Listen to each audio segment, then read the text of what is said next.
As we all know, around the time that The Division released, Ubisoft were very quick to point out that it was their fastest selling game ever, and how it was just like breaking all sort of sales records and doing really well for itself and yada yada yada.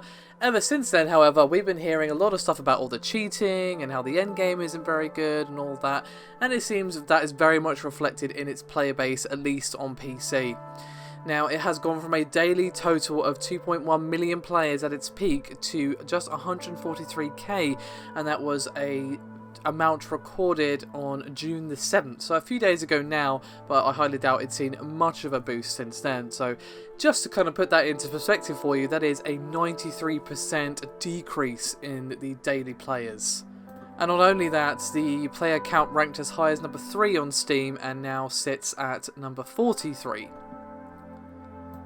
Now, this kind of stands in contrast to Rainbow Six Siege, which actually has been doing rather well for itself, has had a lot of positive press, and the opinions around that game seem to be that it's pretty damn good.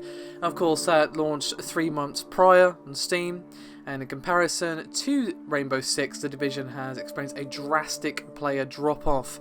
Now, obviously, Rainbow Six has had its share of high and lows over the course of the past 6 months, but overall, the player base for that particular game shows signs of growth, with an increase of around 20% since it came out.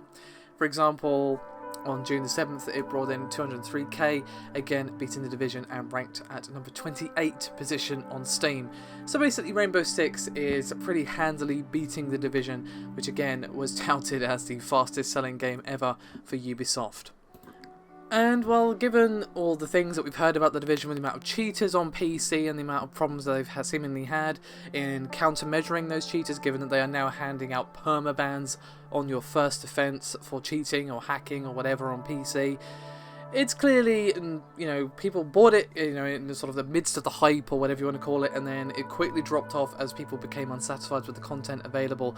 And to be honest, from what I played, I can kind of see the issue. You know, the gameplay didn't really seem all that satisfying. It seemed, you know, not bad, just not really amazing. And obviously you've got the sort of MMO issue of like, yeah, I'm shooting this guy in the head with a rifle, and yet he's still got like 5 million HP because it's got MMO mechanics tacked on, which doesn't really gel with those shooter mechanics all that well. It was an interesting idea, but I feel like it could have been implemented better, and obviously the lack of in-game content and all that sort of stuff just seems to have spelled the demise of The Division, at least on PC. So I guess this is a valuable lesson to be wary of the hype train, I suppose. As we've already said, it's not really beneficial to you, the consumer, to pre-order. It's actually better for you to wait, read reviews, or watch YouTube videos, streams, whatever is your preference, and judge for yourself whether or not the game is worth your money.